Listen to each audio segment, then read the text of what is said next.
हाँ, तो हम इस यहाँ पर थे कि मैं पिछले स्लाइड को मैं एक बार फिर से ले लेता हूँ, तो आसान हो जाएगा। ये स्लाइड पर हम बात कर रहे थे, इसकी रिकॉर्डिंग हो चुकी है। यहाँ पे हम ये बताने की कोशिश करते हैं कि अक्षांश के आधार पर पृथ्वी के विभिन्न भागों में उत्तर से दक्षिण की तरफ अगर हम देखें, विषुवत रेखा से, इक्वेटर से, तो विभिन्न भागों में कैसा कैसा क्लाइमेट रहता है, कैसा मौसम रहता है। जो सबसे बीच में है उष्णकटिबंधीय, और 0 से 20 डिग्री तक उत्तर में और दक्षिण में। फिर 20 डिग्री से 40 डिग्री के बीच में जो है कुछ प्रदेश जो है वो शुष्क प्रदेश, और फिर समशीतोष्ण प्रदेश या सब ट्रॉपिकल कह सकते हैं। और उसके बाद और थोड़ा सा अगर उत्तर और दक्षिण में जाते हैं, 40 डिग्री से 60 डिग्री के बीच में जाते हैं, तो वहाँ पे जो है महाद्वीपीय या टेम्परेट क्लाइमेट, जो जिसको कहते हैं शीत प्रदेश जो होता है, वो आ जाता है। और फिर ध्रुवीय प्रदेश आ जाता है। तो इस प्रकार विभिन्न भागों में, पृथ्वी के विभिन्न भागों में ऋतुएं जो हैं वो बदलती हैं। जो मध्य भाग है, उष्णकटिबंधीय प्रदेश में 2 ही ऋतुएं होती हैं। वहाँ पे शीत ऋतु नहीं होती है, ठंडी नहीं पड़ती है।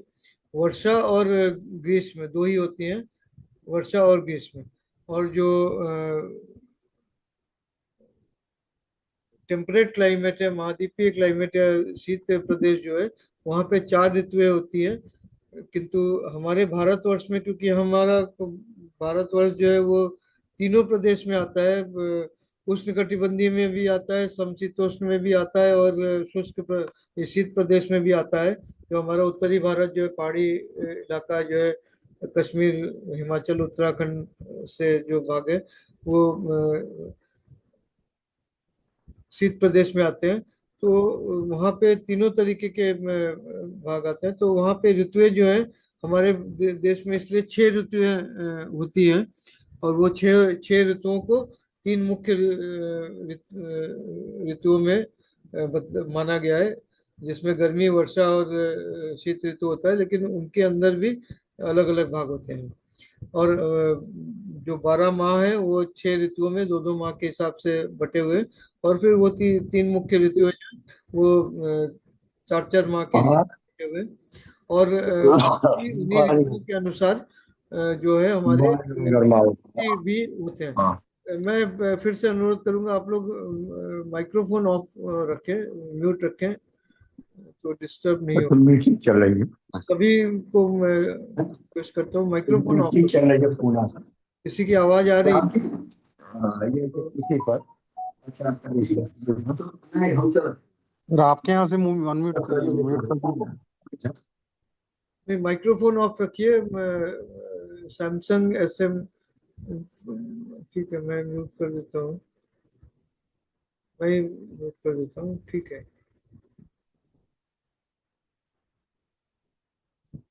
तो हम इस पे फिर से आ जाते हैं। तो ये इस प्रकार ये है पृथ्वी का। इसके बाद हम सौर मंडल में आते हैं। तो हमारे सौर मंडल में विभिन्न ग्रह हैं, हमने स्कूल में पढ़ा है, भूगोल में पढ़ा है। उसको हम फिर से एक बार थोड़ा सा देखने समझने की कोशिश करेंगे। विभिन्न ग्रहों का जो गति है, ग्रहों की गति अलग अलग होती है। और एक सबकी गति के अनुसार उस ग्रह के अंदर जो है दिन रात और ऋतुओं का प्रभाव पड़ता है। हमारा जो पृथ्वी ग्रह है, उसमें ऋतुएं बदलती हैं। ऐसा जरूरी नहीं कि सभी ग्रहों में ऋतुएं बदलती हैं। पृथ्वी में ऋतुएं इसलिए बदलती है क्योंकि पृथ्वी जो है अपने अक्षांश से 23 डिग्री झुका हुआ है। ये हमने स्कूल में पढ़ा है, और इसके कारण ऋतुएं बदलती हैं। तो यहाँ पे हमने ये बताने की कोशिश किया कि विभिन्न ग्रहों में दिन और रात कितने दिन के होते हैं, और कितनी लंबी होती है, और उनकी गति कितनी होती है। ये आप इसको देख सकते हैं। पृथ्वी की जो गति है वो 1574 किलोमीटर प्रति घंटे के इस अनुसार पृथ्वी जो है वो घूमती है, घूम रही है। और इसके कारण पृथ्वी का जो एक दिन है वो 23 घंटे 56 मिनट का होता है, अगर उसको हम सही समय के अनुसार माने। तो 23 घंटे 56 मिनट का होता है, लेकिन हम दिन को 24 घंटे के हिसाब से करते हैं। ये जो 4 मिनट का फर्क होता है, ये गणित में, गणना में, ये हमारे महीने के कैलकुलेशन में, वर्ष के कैलकुलेशन में ये दिखता है। और जो एक एक दिन में जो 4 4 मिनट का फर्क होता है, उसके वजह से ये लीप ईयर जो आता है वो होता है। ये सारी बातें इसके वजह से यहीं से आती हैं। कुछ मूलभूत अवधारणाओं को हम समझ लें। चंद्र को विभिन्न राशियों नक्षत्रों में गोचर करते हुए पृथ्वी के चारों ओर परिक्रमा करने की प्रक्रिया में 1 मास का समय लगता है। और ये 1 मास जो है वो कितना होता है, इसके बारे में हम बात करेंगे। चंद्र भी पृथ्वी की भांति अपनी धुरी पर घूमता है। जैसे पृथ्वी अपनी धुरी पर घूमता है और दिन रात होते हैं, वैसे चंद्र भी अपनी पृथ्वी पर घूमता है, और लेकिन वहां पे दिन रात नहीं होता है। उसका कारण ये है कि पृथ्वी को अपनी धुरी पर घूमने के लिए एक दिन यानी 24 घंटे, जैसा मैंने बताया कि 23 घंटे 56 मिनट का समय लगता है। वैदिक पंचांग में एक दिवस का आकलन सूर्योदय से सूर्योदय के समय अंतराल को माना गया है। हमारे कैलेंडर में और हमारे घड़ी के अनुसार रात के 12 बजे से अगले दिन रात के 12 बजे का समय जो 24 घंटे का माना गया है। और जो दिनांक बदलता है, जो तारीख बदलती है, जो डेट बदलता है, वो रात को 12 बजे बदलता है। लेकिन वैदिक सिद्धांत के अनुसार, वैदिक पंचांग के अनुसार, हमारे भारतीय कैलेंडर में जो दिनांक जो बदलता है, वो सूर्योदय के समय से उसका आकलन होता है। सूर्योदय से सूर्योदय को एक तिथि माना जाता है, एक दिन माना जाता है। अतः एक दिवस की अवधि 24 घंटे से कुछ कम या कुछ अधिक होना संभव है। ये हम अगर कैलेंडर में देखें या पंचांग में देखें, काल निर्णय के कैलेंडर में या पंचांग में देखें, सूर्योदय, एक दिन के सूर्योदय से दूसरे दिन के सूर्योदय का जो अंतराल है, वो बिल्कुल एग्जैक्टली 24 घंटे नहीं होता है। उससे थोड़ा सा कुछ मिनट कम या ज्यादा हो सकता है। वो भी ऋतुओं के अनुसार कम होता है या ज्यादा होता है। परंतु मध्याह्न से मध्याह्न अथवा मध्य रात्रि से मध्य रात्रि का जो समय अंतराल होता है, वो 24 घंटों का ही होता है। और यही कारण है जिसलिए पश्चिमी सिद्धांत के आधार पर कैलेंडर में तिथि और समय जो है उसको मध्याह्न और मध्य रात्रि के अनुसार माना गया है। मध्याह्न और मध्य रात्रि का जो आधार है वो क्या है, मैं थोड़ा सा यहाँ पे संक्षेप में बताना चाहूंगा। मध्याह्न के समय सूर्य जो है, हम पृथ्वी के किसी भी बिंदु पे हो, किसी भी भाग के किसी भी बिंदु पे किसी भी स्थान पर हो, मध्याह्न उस समय वहां पे उस स्थान पर मध्याह्न उस समय होता है जब सूर्य बिल्कुल हमारे मस्तक के ऊपर, हमारे ठीक ऊपर 90 डिग्री में ठीक ऊपर हमारे सूर्य जब होता है दिन में, वो मध्याह्न का समय होता है। और इसके विपरीत मध्य रात्रि का समय तब होता है जब उस स्थान के ठीक विपरीत विपरीत दिशा में, पृथ्वी के विपरीत भाग में सूर्य जो है हमारे पैरों के नीचे है। अगर सिर के ऊपर है मध्याह्न में, तो मध्य रात्रि में हमारे पैरों के नीचे है। हम जिस भी स्थान में पृथ्वी में, पूरे ग्लोब में, ये तो भाजी वाला हो। जिस भी स्थान में हम उपस्थित हो, तो ये है मध्याह्न और मध्य रात्रि का आधार। इसके बाद और हम थोड़ा सा आगे बढ़े तो चंद्र को अपनी दूरी पर घूमने के लिए लगभग 27 दिन यानी एक चंद्रमास का समय लगता है। हम ये अच्छी तरह से जानते हैं कि जब भी हम चंद्र की तरफ देखते हैं तो चंद्र का एक ही हिस्सा हमें दिखाई पड़ता है, एक ही रूप दिखाई पड़ता है। और हम समझते हैं कि चंद्र जो है हमारे साथ साथ चल रहा है। ऐसा नहीं है, चंद्र भी अपनी दूरी पर घूम रहा है, लेकिन हमें एक ही हिस्सा इसलिए दिख रहा है क्योंकि दूरी पर घूमते हुए उसको उतना ही समय लग रहा है जितने समय में एक चंद्रमास हो रहा है। तो इस वजह से एक मास में जब चंद्र अपनी दूरी पर घूम रहा है, आगे हम इसको चित्र से समझाएंगे, तो इस वजह से चंद्र का एक ही रूप हमें दिखता है, एक ही दिशा से हम चंद्र को देखते हैं। चंद्र का दूसरा हिस्सा जो है वो हर समय अंधकार में रहता है, ऐसा समझा गया है। और अभी हमने जो चंद्रयान छोड़ा था वो चंद्र के विपरीत दिशा में अंधकार वाले भाग में स्थापित हुआ है।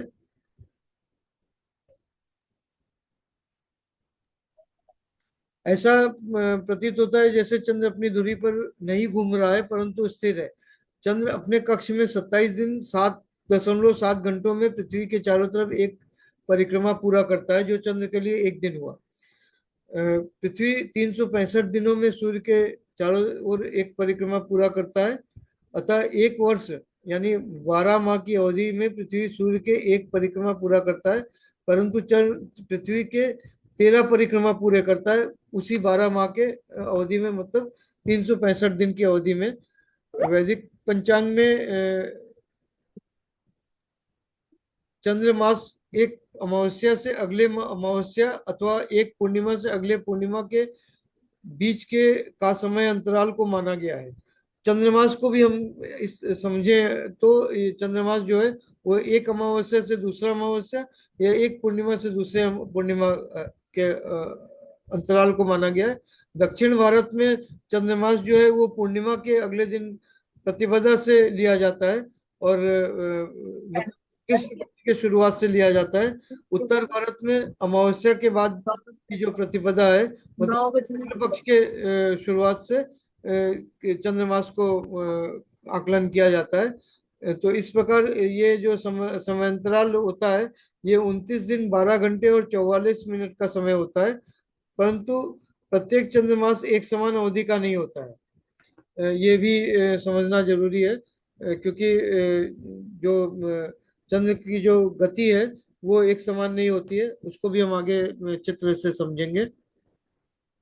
ये हमारा सौरमंडल है। सौरमंडल में विभिन्न ग्रह हैं।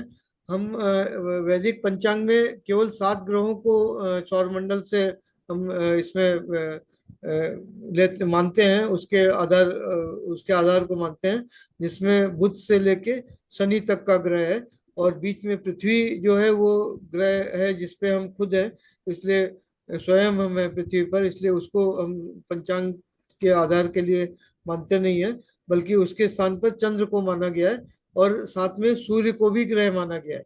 तो सूर्य और चंद्र और इस तरीके से शनि के अनुसार हमारे जो सप्ताह के 7 दिन हैं वो 7 ग्रहों के नाम से हैं।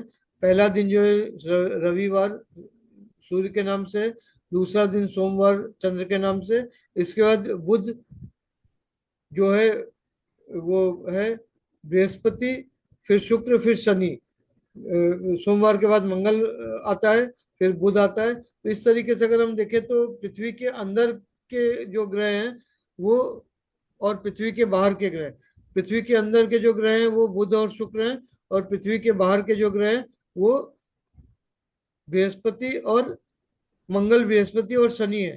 तो अगर हम सप्ताह के दिनों को देखें तो उसमें भी सूर्य और चंद्र के अनुसार रविवार सोमवार के बाद मंगलवार पृथ्वी के बाहर का ग्रह, फिर बुधवार पृथ्वी के अंदर का ग्रह, फिर बृहस्पतिवार पृथ्वी के बाहर का ग्रह, फिर शुक्रवार पृथ्वी के अंदर का ग्रह, फिर शनिवार पृथ्वी के बाहर का ग्रह। इस तरीके से ऑल्टरनेट है। इसका भी आधार है, इसका भी वैज्ञानिक आधार है, क्योंकि वैदिक शास्त्र में वैदिक ज्ञान में जो भी है वो सभी का वैज्ञानिक आधार है। थोड़ा सा और आगे बढ़ते हैं तो पृथ्वी के साथ सूर्य और चंद्र का जो रिलेशन है उसको हम अगर यहाँ पे समझे तो पृथ्वी सौरमंडल के केंद्र में है और उसके चारों तरफ विभिन्न ग्रह परिक्रमा कर रहे हैं, अपने अपने कक्ष में परिक्रमा कर रहे हैं। पृथ्वी अपने कक्ष में परिक्रमा करती है और पृथ्वी का चंद्र जो है वो एक उपग्रह है चंद्र, लेकिन पंचांग में उसको एक ग्रह का स्थान दिया गया है। वास्तव में ये एक उपग्रह जो पृथ्वी से निकला हुआ है और वो इस कारण वो पृथ्वी के चारों तरफ परिक्रमा करता है। इस प्रकार ये चंद्र का पृथ्वी के साथ चंद्र और सूर्य का ये रिलेशन है, ये रिश्ता है। आगे हम अगर समझे तो नक्षत्र को पहले हम समझे, क्योंकि हमारे वेद में हमारे ऋषि मुनियों को सबसे पहले नक्षत्र के बारे में ज्ञान हुआ, नक्षत्र के बारे में समझ हुई और नक्षत्र के आधार पर उन्होंने प्रकृति को और ब्रह्मांड को समझने की कोशिश की। उसके बाद सौरमंडल का ज्ञान हुआ, उसके साथ साथ राशियों का ज्ञान हुआ। तो सबसे पहले जो ज्ञान है नक्षत्र का हुआ। नक्षत्र है क्या? नक्ष का मतलब होता है आकाश, और छत्र मतलब क्षेत्र। तो आकाश के अंदर एक क्षेत्र है जिसको नक्षत्र कहा गया है। और यहाँ पे साथ में जो चित्र है उसमें ये दिखाया गया है कि पृथ्वी के चारों तरफ अगर हम देखें तो 360 डिग्री, अगर किसी भी वस्तु को के चारों तरफ देखा जाए तो 360 डिग्री होता है ना। जो 360 डिग्री को जो है वो 27 भागों में विभाजित किया गया है। जो 27 नक्षत्र हैं उनके अनुसार 27 भागों में विभाजित किया गया है। और हर भाग में जो स्थिर तारा है उसको नक्षत्र माना गया है। वो तारा एक तारा भी हो सकता है, तारों का समूह भी हो सकता है नक्षत्र के लिए।